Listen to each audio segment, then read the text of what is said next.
صحابہ کرام کے خلاف زبان درازی بند کر، تیری زبان کاٹ کے کتوں کو ڈال دی جائے، کتے بھی تیری زبان کو پسند نہیں کریں گے، تو صحابہ کرام کے خلاف زبان درازی کرتا ہے۔ آج کنونشن کی جا رہی ہے جی، سارے علماء کو بلا کے کہا جا رہا ہے کہ بھی یہ سارے اتحاد کیوں نہیں پیدا کر لیتے، یہ متفق کیوں نہیں ہو جاتے؟ بھئی بتاؤ، تمہارے باپ کو کوئی گالی دینے والا ہو، کیا تم اس کے پیچھے نماز پڑھ لو گے؟ اللہ جل جلالہ نے سورۃ الفتح کی آیت نمبر 18 میں حدیبیہ کا منظر بیان فرمایا، جب نبی پاک صلی اللہ علیہ وآلہ وسلم 1500 صحابہ اکرام رضی اللہ تعالی عنہم اجمعین کے ہمراہ عمرہ شریف کرنے کے لیے احرام باندھ کر مکہ کی جانب آ رہے تھے، تو حدیبیہ کے مقام پر کفار مکہ، قریش مکہ نے نبی پاک صلی اللہ علیہ وسلم کو اور صحابہ اکرام رضی اللہ تعالی عنہم اجمعین کو روک لیا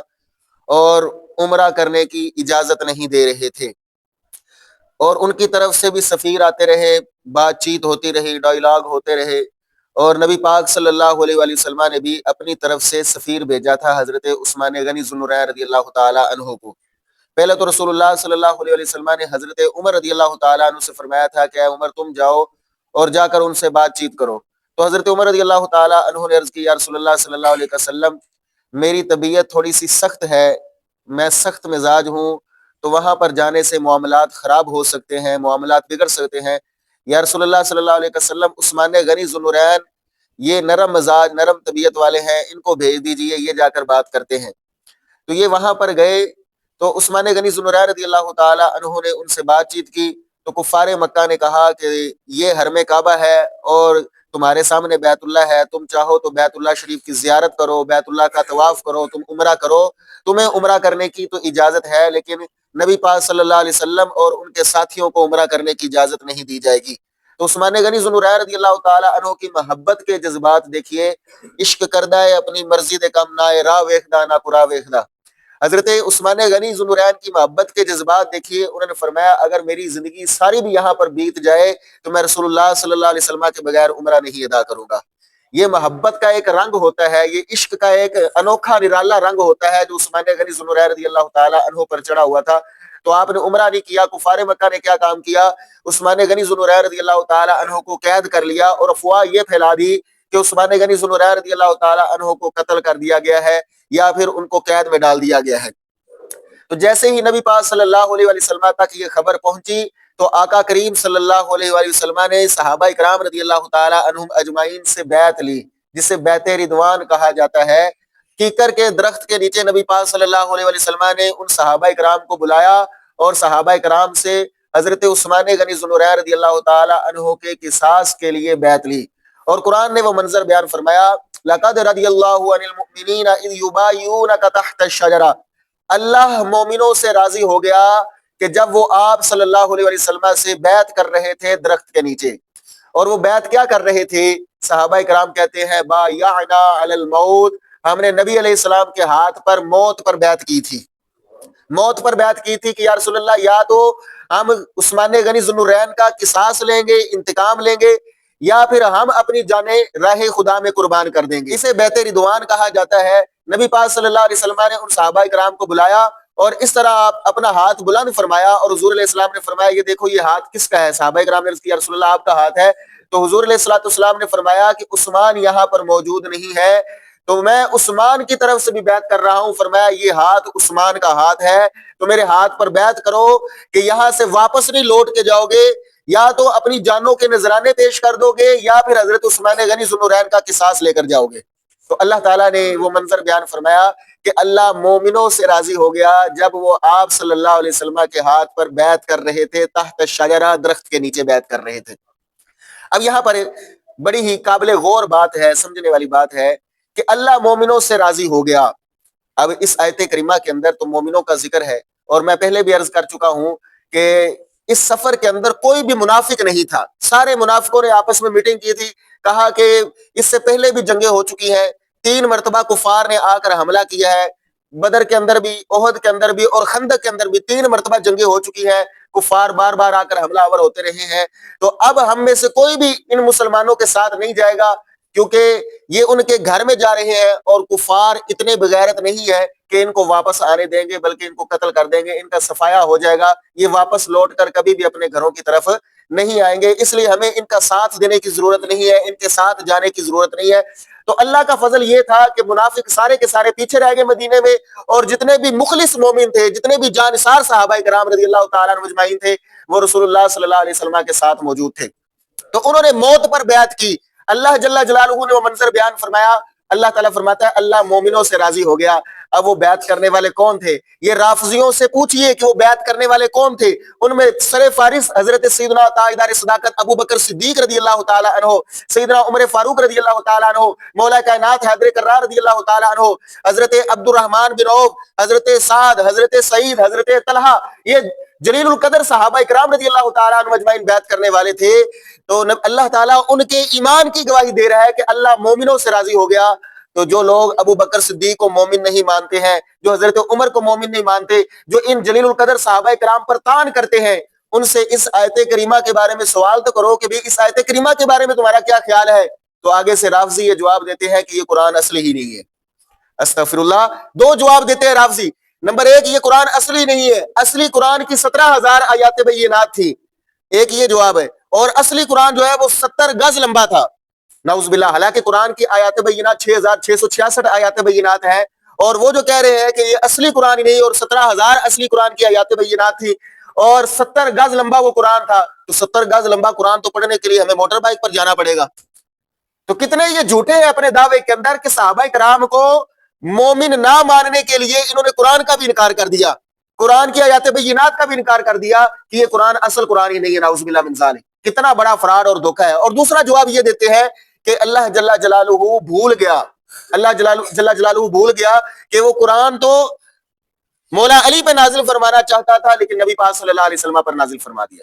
تو یہ دو جواب دیتے ہیں، تو دونوں جواب ہی باطل ہے۔ اصل قرآن بھی یہ ہے، اور فرمان خدا بھی سچا ہے، قرآن بھی سچا ہے، مصطفیٰ جان رحمت صلی اللہ علیہ وسلم کے جانثار صحابہ کرام بھی سچے ہیں، اور جن سے اللہ راضی ہوا ان کے بارے میں قرآن یہ گواہی دے رہا ہے کہ وہ پکے سچے مومن ہیں۔ ان کے ایمان میں شک کرنے والا وہ خود کافر ہو سکتا ہے، اور نبی پاک صلی اللہ علیہ وسلم کے صحابہ کے ایمان میں ذرا برابر بھی شک کی گنجائش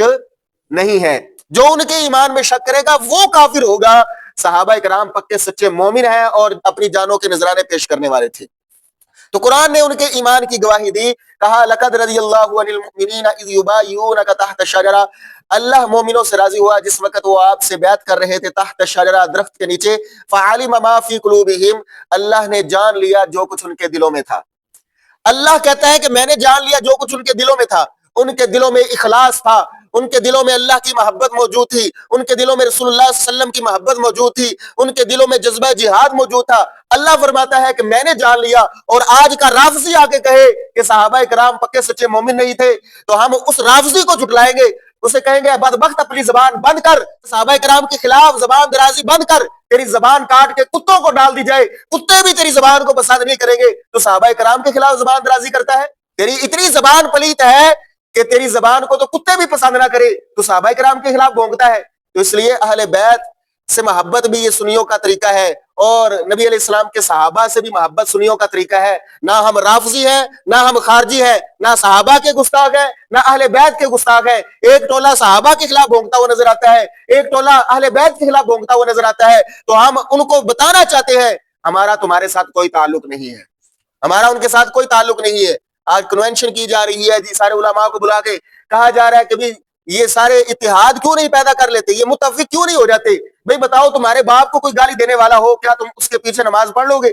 تمہاری ماں کو کوئی کہنے والا ہو، برا بھلا کہنے والا ہو، کیا تم اس کے ساتھ رشتہ قائم کر لو گے؟ کبھی بھی رشتہ قائم نہیں ہوگا۔ تو جب دنیاوی معاملات کے اندر ماں باپ کو گالی دینے والے کے ساتھ سلام دعا نہیں ہو سکتی، جب ماں باپ کو گالی دینے والے کے ساتھ اٹھے بیٹھے نہیں ہو سکتی، کھانا پینا نہیں ہو سکتا، رشتہ داری نہیں ہو سکتی ہے، تو یہ تو ایمان کا معیار ہے کہ جب نبی پاک صلی اللہ علیہ وسلم کے صحابہ کی بات آئے گی، نبی علیہ السلام کے اہل بیت کی بات آئے گی، تو پھر ایسے لوگوں کے ساتھ تعلق قائم کبھی بھی نہیں ہو سکتا ہے،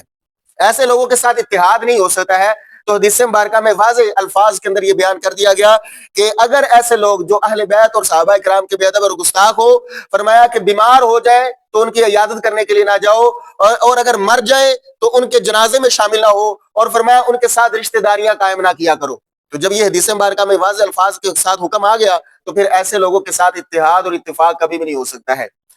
تو جو قرآن کے احکامات کو ہی نہیں مانتے ہیں، جو قرآن کو اصلی قرآن ہی نہیں مانتے ہیں، ان کے ساتھ اتحاد نہیں ہو سکتا۔ اور ہر کوئی اتحاد کی دعوت پیش کرتا ہوا نظر آ رہا ہے کہ سارے مسلمان متحد ہو جائے، تو سارے مسلمان متحد اسی وقت ہو سکتے ہیں جب قرآن کے احکامات کے مطابق عمل کرنا شروع کر دیں گے۔ جب قرآن کے اصول و قوانین پر عمل کرنا شروع کریں گے تو پھر ہی متحد اور متفق ہو سکتے ہیں۔ اگر قرآن و سنت کے احکامات کو ترک کر کے وہ متحد کرنا چاہتے ہیں تو کبھی بھی اتحاد قائم نہیں ہو سکتا ہے۔ تو اللہ تعالیٰ نے ان کے ایمان کی گواہی دی، اور اللہ خود فرما رہا ہے کہ میں نے جان لیا ان کے دلوں میں کیا ہے، اخلاص موجود ہے۔ اور فرمایا فَأَنزَلَ السَّكِينَةَ، اللہ جل جلالہ نے ان پر سکون نازل فرمایا، اور فرمایا وَأَصَابَهُمْ فَتْحًا قَرِيبًا، اور ان کو فتح قریب کا بدلہ عطا فرمایا۔ فتح قریب کون سی ہے کہ ذوالقعدہ کا مہینہ تھا، 6 ہجری تھی، نبی پاک صلی اللہ علیہ وسلم حدیبیہ کے مقام سے لوٹ کر آئے، اور آگے محرم کے مہینے میں 1 مہینے بعد اللہ تعالیٰ نے فتح قریب کا بدلہ عطا فرما دیا۔ اور فتح قریب سے مراد کیا تھا؟ فتح خیبر فتح ہونے کی اللہ تعالیٰ نے بشارت عطا فرمائی تھی۔ اور فرمایا وَمَغَانِمَ كَثِيرَةٍ يَأْخُذُونَهَا، اور بہت ساری غنیمتوں کا وعدہ فرمایا جن کو تم لوگے۔ وَكَانَ اللَّهُ عَزِيزًا حَكِيمًا، بظاہر حالات ایسے نظر نہیں آ رہے تھے کہ وہ غنیمتیں حاصل کی جا سکے، یہودیوں کا قلعہ فتح کیا جا سکے، ان کے مکانات فتح کیے جا سکے، ان کے باغات لیے جا سکے، بظاہر صورت نہیں نظر آ رہی تھی۔ تو اللہ تعالیٰ نے فرمایا اللہ نے جو وعدہ کر لیا ہے وَكَانَ اللَّهُ عَزِيزًا حَكِيمًا، اللہ غالب ہے اور حکمت والا ہے، تمہیں اللہ کے وعدے پر یقین کرنا چاہیے، اللہ تعالیٰ تمہیں وہ عطا فرما دے گا۔ تو ٹھیک 1 مہینے بعد محرم کے مہینے میں اللہ تعالیٰ نے کرم فرمایا، خیبر جو ہے وہ فتح ہو گیا، خیبر فتح ہو گیا، اور خیبر میں 30,000 یہودی تھے، اور ادھر مسلمان 1500 صحابہ کرام تھے، اور نبی علیہ السلام کے جانثار 1500، اور ادھر 30,000 یہودی۔ تو اللہ تعالیٰ نے کتنا کرم فرمایا، صرف 15 مسلمان شہید ہوئے اور 93 یہودی قتل کیے گئے۔ تو ان یہودیوں نے جو 30,000 کا لشکر تھا انہوں نے سلنڈر کر دیا، انہوں نے کہا جی ہم آپ سے مقابلہ نہیں کریں گے۔ اللہ تعالیٰ نے یہ صحرا بھی مولا کائنات حضرت کرار رضی اللہ تعالیٰ عنہ کو عطا فرمایا، اور مولا کائنات کے ہاتھوں خیبر کو فتح فرما دیا، خیبر فتح کر لیا گیا، اور صرف 15 مسلمان شہید ہوئے اور 93 یہودی قتل کیے گئے۔ تو اللہ تعالیٰ نے مسلمانوں کو وہ فتح عطا فرمائی۔ تو اس فتح کا اللہ تعالیٰ نے پہلے ہی اعلان فرما دیا تھا، فرمایا بہت ساری غنیمتیں جن کو تم لوگے، وَكَانَ اللَّهُ عَزِيزًا حَكِيمًا، اور اللہ تعالیٰ غالب ہے اور حکمت والا ہے۔ اور فرمایا وَعَدَكُمُ اللَّهُ مَغَانِمَ كَثِيرًا، اور اللہ تعالیٰ نے تم سے بہت ساری غنیمتوں کا وعدہ فرمایا ہے، تَأْخُذُونَهَا، جن کو تم مستقبل میں لوگے، جن کو تم بعد میں لوگے، ان غنیمتوں کا بھی اللہ تعالیٰ نے وعدہ فرمایا ہے کہ ایران فتح ہوگا، عراق فتح ہوگا، شام فتح ہوگا، روم فتح ہوگا۔ تو اللہ تعالیٰ نے فرمایا ان غنیمتوں کو بھی تم لوگے، فَعَجَّلَ لَكُمْ هَٰذِهِ، اور اس نے تمہارے لیے اس غنیمت میں جلدی فرما دی ہے۔ یہ خیبر کو فتح کر کے جو تمہیں غنیمتیں عطا کر دی ہیں، خیبر کا قلعہ تمہیں عطا فرما دیا ہے، ان کے مکانات عطا فرما دیے ہیں، ان کے باغات عطا فرما دیے ہیں، ان کا اسلحہ عطا فرما دیا، ان کا مال و دولت عطا فرما دیا ہے۔ تو اللہ تعالیٰ نے تمہارے لیے یہ جلدی فرما دیا ہے خیبر کی فتح میں۔ اور فرمایا وَكَفَّ أَيْدِيَ النَّاسَ عَنْكُمْ، اور فرمایا کہ اللہ تعالیٰ نے لوگوں کے ہاتھوں کو تم سے روک دیا تھا، لوگوں کے ہاتھوں کو تم سے روک دیا تھا۔ یہ اشارہ ہے حدیبیہ کے مقام کی طرف کہ جب تم وہاں پر گئے تھے تو اس وقت کفار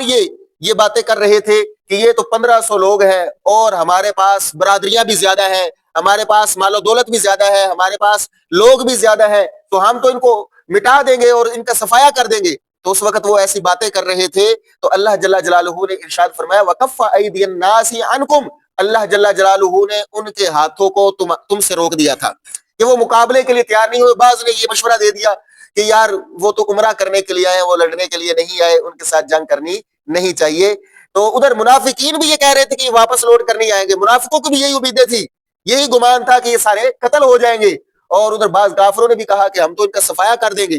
ہم انہیں صفا ہستی سے مٹا دیں گے۔ تو اللہ تعالیٰ نے فرمایا کہ وَكَفَّ أَيْدِيَ النَّاسِ عَنْكُمْ، اللہ جل جلالہ نے ان لوگوں کے ہاتھوں کو تم سے روک دیا تھا، یعنی وہ نوبت ہی نہیں آئی، جنگ و جدال کی، لڑائی کی، قتل و قتال کی نوبت ہی اللہ تعالیٰ نے نہیں آنے دی۔ اللہ تعالیٰ حکمتوں والا ہے۔ اور فرمایا وَلِتَكُونَ آیَةً لِّلْمُؤْمِنِينَ، اور فرمایا تاکہ ہو جائے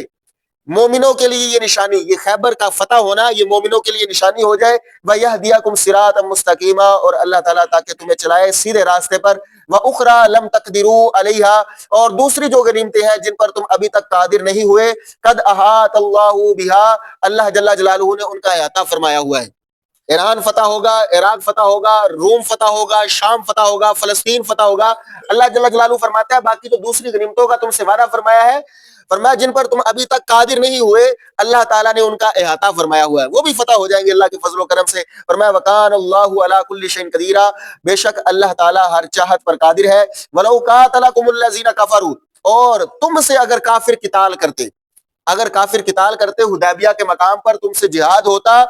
وہ جو دعوے کر رہے تھے کہ ہماری تعداد بہت زیادہ ہے، ہماری کثرت ہے، اور ہمارے پاس اسلحہ بہت زیادہ ہے، اور ہماری ساتھ ساری برادریاں ملی ہوئی ہیں، تو اللہ جل جلالہ نے ان کا بھی ارادہ فرما دیا کہ تم مسلمانوں کے لشکر کو تھوڑا سمجھ کر یہ دعوے کر رہے تھے کہ ان کو ہم صفحہ ہستی سے مٹا دیں گے، ان کا صفایا کر دیں گے، تو اللہ تعالیٰ نے ارشاد فرمایا وَلَوْ قَاتَلَكُمُ الَّذِينَ كَفَرُوا، تم جس گمانڈ میں ہو، تم جس زوم میں ہو، تم جس گمان میں ہو، تو تمہاری یہ گمان زوم یہ باطل ہے. اگر تم سے وہ کفار قتال کرتے، تم سے لڑائی کرتے، تو لَوَلَّوُا الْأَدْبَارَ، ضرور بضرور وہ پشتے پھیر کے بھاگتے، ضرور بضرور وہ پشتے پھیر کے بھاگتے. ثُمَّ لَا يَجِدُونَ وَلِيًّا وَلَا نَصِيرًا، اور پھر وہ نہ کوئی اپنا مددگار پاتے اور نہ کوئی حمایتی پاتے.